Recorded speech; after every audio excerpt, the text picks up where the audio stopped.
Yo guys, sorry, you already know that today I'm bringing you guys my team analysis video for week 4 of the TBU. This week we are taking on Trev and the Atlanta Braviarys, and this is his first week in the league. He's taken over Quill's team, formerly the Juventus, a team that we lost to last season, and I was really wanting my revenge, but Quill had to leave due to his own personal reasons, and Trev has stepped in, which is terrifying. I don't know much about Trev, but what I do know about him is that he is apparently very, very good at this format. I believe he has won at least one NPL title, which the NPL is considered possibly the best, or at least one of the best leagues in terms of skill, like the skill of everyone involved. Very, very high in that league, and I know he won it at least once, maybe twice, I forget. I tried to do a little bit of scouting on his team, or on his, like, play style and just kind of who he is, but it really just came down to building for this week, which I really got to tell you guys. I think I've spent more time building this team this week than I have in any other game ever. I spent the good part of probably 3 days building this team for a combined maybe 6 to 8 hours, really perfecting every little facet of this team, and that I really... It's weird. It's weird. The first 3 weeks of the season have really opened up something that, like, it's hard to explain, but I am super back into draft league format now, and I don't think Trev is ready. I don't know how much Trev knows about me or how much he has scouted me, but I think the team that I put together this week really goes against a lot of the ways that I've built in the past, and I'm really excited to show off this team because I feel like I've perfected every little facet of this team. I've put in so much work to this team, and it needs to get me at least a really good game, and I actually feel very confident that I can win. So, that is where my head is at for this week, but we're going to talk about the teams, but we need to talk about mine first because I made a bench swap and a trade. So for the bench swap, I brought Electabuzz off the bench, and I benched Wobbuffet because that didn't work out clearly. And for the trade, I traded Druddigon away for Aggron, leaving me without a dragon, which is pretty interesting because I actually don't have a weakness to Fairy at all. And yeah, I got Aggron. Aggron is a pretty interesting Pokemon. It gives me a lot of things that I wanted from Druddigon, such as Stealth Rocks, things like Roar and Dragon Tail, good physical coverage, and a surprisingly hard-hitting offense. It gives me Head Smash, and it actually gives me some other interesting options that I almost brought it for this week. I'm not going to lie, every Pokemon on my team was definitely an option, at least on the main team, maybe not the bench, was a legitimate option that I thought about bringing this week. So, let's go ahead and talk about Trev's team and the what he could potentially bring. So what he has is Thundersai, Manaphy, Silvally, Fortress, Drapion, Cofagrigus, Talonflame, Mega Garchomp, and Terrakion. And Silvally can be any type. So, that is pretty interesting to plan for. So interesting, in fact, that I didn't really put any specifics into planning for it. This matchup is really going to be about what he does bring, and then using the mons that I brought for certain things. I have basically all of his mons covered, but obviously he can't bring all 9 mons, so whatever he doesn't bring, the Pokemon that was meant to bring that, you know, I can start using it for other things. All that good stuff. So, I took a stab at trying to come up with some interesting EV spreads this week. I don't know if I nailed it 100%, but this is my first time really delving into the world of fully like custom like EV spreads that are more than just max and just speed. And I say that as you're looking at this Palossand that is max, but trust me, it's one of the only ones, which I don't think is I don't think he's going to be expecting, but I do know that Trev likes to run a lot of those stuff. He doesn't run max a lot, and he has a lot of interesting stuff, so there could be definitely mixed defenses, mixed offenses, very interesting items that he could bring, so there's really nothing out of question for what he could do, and I've prepared for pretty much anything that he could bring to the best of my ability. So let's go ahead and talk about my team and what I'm bringing and why I'm bringing it. And this is kind of weird because Palossand was the first, this is kind of where I start my team build, was from Palossand, because Palossand is kind of the best Terrakion switch-in, like, maybe ever.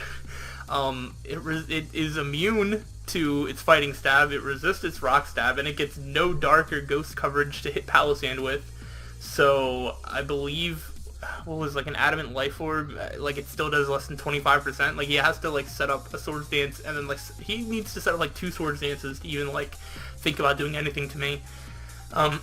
Which is pretty great. That's why it's physically defensive, but it's also physically defensive fully for the Mega Garchomp, and it does need to be fully physically defensive for that, because if it's not, then Mega Garchomp can really win. After a Sword Stance, I believe an Outrage actually does have a chance to kill Palossand, or is pretty close. But if he locks himself into Outrage, then I have a Clefable, so that's pretty okay with me. But yeah, so that is what Palossand is here for. It is here mostly for that. It can also do work with the Talonflame, though, which is pretty interesting. Talonflame could potentially do like a Will-O-Wisp type deal, but it doesn't wear me down as much as Will-O-Wisp did in previous generations. But, you know. So I have Earth Power, Hidden Power Ice, Stone Edge, and Shore Up. So that is to take on the 3 things that it's to switch into. Earth Power for Terrakion, Hidden Power Ice for Garchomp, and Stone Edge for Talonflame. You know, and it can hit other things that come in. You know, Earth Power is good stab for Palossand, base 100 special attack. With Earth Power is nothing really to mess with. Stone Edge can not only hit the Talonflame, but could also hit the Thundurus just as well as Hidden Power Ice can. So Palossand really can put in a lot of different work this week, and it's a very viable option. And if it works this week, then I'm starting to get to the point that I strongly encourage that you try out Palossand in your own leagues. Try drafting it.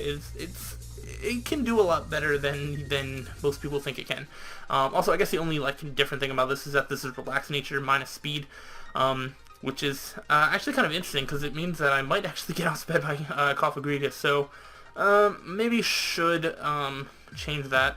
But actually, this team has already been genned at the time of this recording. But I have other things for Cofagrigus, and I didn't bring Shadow Ball anyway, so it's not really that big of a deal.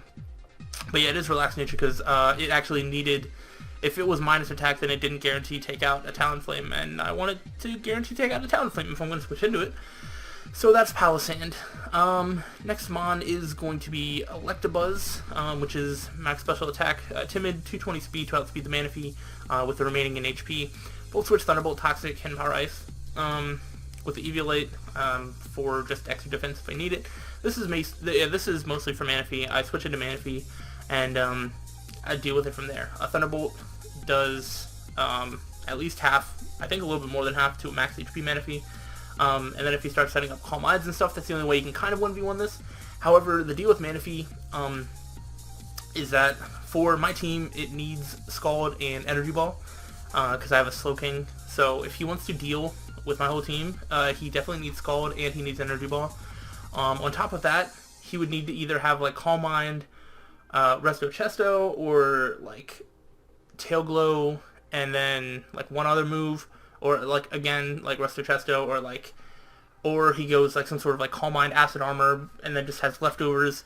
But he really ends up falling short on being able to do one thing. He can't run necessarily like a Rain Dance. It can't be like Scald, Calm Mind, Rain Dance, Rest, because Scald isn't going to hit Slowking hard enough, things like that. So just from a planning standpoint, I actually don't think he's going to bring Manaphy, because I have Electabuzz, Clefable, and Slowking, all of which deal really nicely with Manaphy, and Landorus Eye, which does outspeed it. So if he does bring it, I think he might have some more shenanigans with it, and it won't be anything standard. And if he doesn't bring it, then I would completely understand why, because I actually have a lot to deal with it. Besides that, Electabuzz can kind of be used for the Thundurus, as in it can take a hit and then can hit back. Thundurus is a really big threat to my team, and yeah, so I would like it to, you know, not do that. But Volt Switching is going to be very nice. I do outspeed his whole team outside of Terrakion, the Thundurus, and the Talonflame. Talonflame I'm not too scared about. Like I said, I have a switch in, plus I'm not sure if he's really going to bring it, but we'll see. Terrakion, I mean, yeah, I have a switch into that in Palossand, and Thundurus, like I said, I can take a hit and I can Volt Switch out. If he predicts the Volt Switch, his only ground type is Mega Garchomp.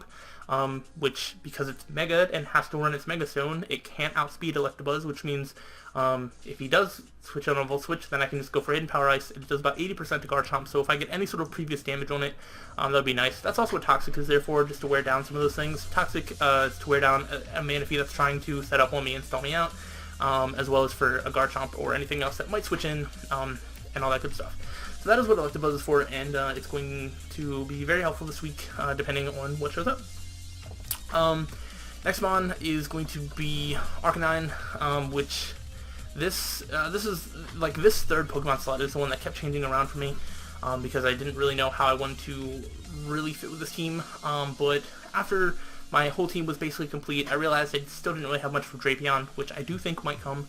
And so this is a Z Crystal Firium Z. Intimidate, because Intimidate, but this is my switch into Drapion. 220 HP, 156 Impish nature is in order to, if rocks aren't on the field, he can't 2-hit KO me if he uses Adamant Life Orb. And if he doesn't have Life Orb and rocks are up, then same thing kind of applies. He can't, 1v1 me. He kind of can. I used to have Will-O-Wisp on this set, but I did a mock battle, and the situation to use Will-O-Wisp just doesn't really, apply ever. So Arcanine is just there so it can't get its item knocked off. This can also be a good switch into Cofagrigus, because Cofagrigus can get knockoff, and I really don't have anything to take out Cofagrigus quickly. I don't have a Dark type on my team. My Ghost type is defensive this week, so I don't really have a lot that can, I think Lando might be the only thing that can even 2-hit KO it. So I'm going to have to, Toxic it, wear it down, get some hits on it. And that's what the Firium Z is for, is to just be able to hit, hopefully that, but maybe anything else hard, with a nice and powerful Z move. But I do have Flare Blitz Wild Charge, which is going to give me recoil, so I'm going to have to play very carefully with Arcanine. But I do have the Morning Sun for recovery and Extreme Speed, because it could be helpful if I do a good job of wearing down his team. Especially his fast spawns such as Thunderous and things like that. Extreme Speed could actually put in work, and like I said, in a mock battle that I had, Will-O-Wisp, the situation to use it just never seemed to come in, because if I'm predicting something, I would rather just do damage to it. I don't think he's going to be one to switch in Terrakion immediately on Arcanine, or a Drapion, or a Garchomp, or anything like that. Garchomp is a maybe, but the other two I really don't see just being switched in, because I could have close combat for the Terrakion, or Will-O-Wisp, things like that. So I don't really see that. But yeah, so that was the defensive spread that enables me to take on Drapion, which just also kind of effectively helps it take on anything else that it might need to if Drapion doesn't show up, and then the 132, the rest is just an attack to hit with a little bit more power. So there is that. And next Pokemon is going to be specially defensive Clefable. That is going to be a Cosmic Power, Moonlight, Heal Bell, Stored Power Set, Unaware, Leftovers. And once Fortress and Drapion are gone, Clefable wins. It's specially defensive just to deal with Thunderous. Max special attack, Thunderous. I don't remember if that's Life Orb or not. Sludge Wave is like a chance to a KO. I think with Leftovers it's a very small chance to a KO. If it's Life Orb or something more like that, but even then it would have to be modest, and if it's modest, it wouldn't outspeed a max speed Lando. So I don't know if he'll do that. He might have to run Timid Thunderous, which is going to be very nice for me. And yeah, but once Store Power is Psychic type, so obviously I won't be able to do damage to the Drapion. And Fortress, I think even at +6, it does maybe 50%, and Fortress could have Steel type moves. It really just depends. If it comes down to it, I might even be able to 1v1 the Fortress, but I'd rather not. And I guess Cofagrigus is another one, but either way, Unaware is going to be really good because he has some scary setup options. I mean, he really does. Nasty Plot Thunderous, Tailglow Manaphy, or Calm Mind Manaphy, Swords Dance Drapion, which this isn't going to help with that, but that's still a setup option. Nasty Plot, Cofagrigus, Swords Dance Talonflame, Swords Dance Mega Garchomp, Swords Dance Terrakion. There's definitely some things that he can do, and if I can get some Cosmic Powers up, he can Swords Dance all day. It's not going to matter because I'm Unaware. And then the things that would be scary aren't going to be as scary to Clefable anymore. I can kind of stall him out a little bit, and that's basically Clefable. He doesn't have a good answer to it. So, I guess no, because even after some Cosmic Powers, even something like a Savali Steel isn't going to really help him out. So, yeah, that is Clefable. It is there to essentially stall him out. And if things have been worn down enough and I can just get up some Cosmic Powers, I can just kind of out-fat my way to the end. So that is the plan with that. Next, we're finally going to see the debut of Komala, and I'm very excited about this. This is Life Goals, the Komala. So happy to be using him, and I've been underestimating Komala and exactly what it can do on my team. I've kind of looked over it a lot, haven't really given it too much of a chance in some other matches, but I think this is really Komala's time to shine. And I'm going to bring a sub bulk up Rockslide Earthquake.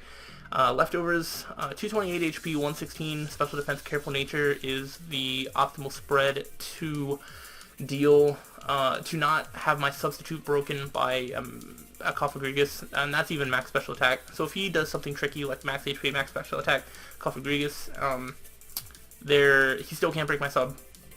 Unless, I believe if he's modest, he might have a chance with a Psychic or a Dark Pulse, and other than that, he would need like a boosting item, like a Life Orb or Specs or something like that, which I don't really think that he would bring, but who knows. So that is what this is for. This can also set up a substitute on Fortress. The only move that Fortress gets that can break Komala's sub is Explosion. So there's that.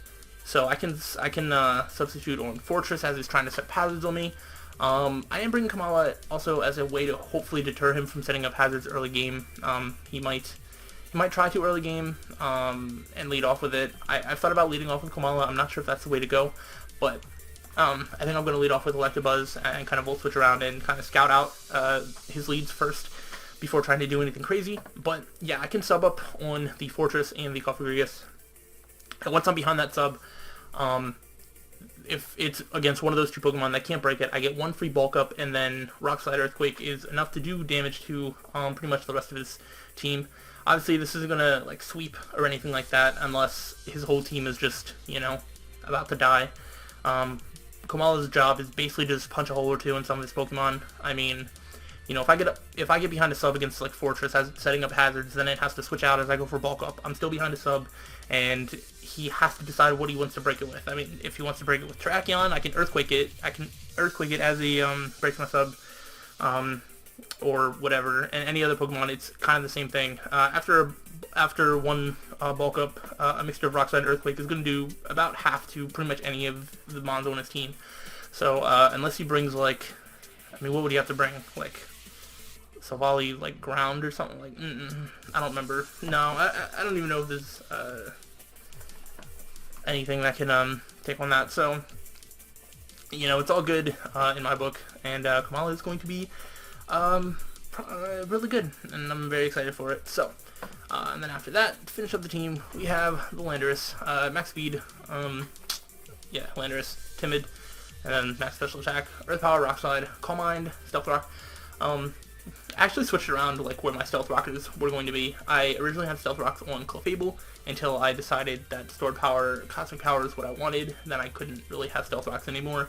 I was going to have Stealth Rocks on Aggron, which I almost brought, just to get up Rocks, because Rocks are good against a Talonflame and just his whole team, because his whole team, Thundurus especially, like, he doesn't get recovery on, like, anything.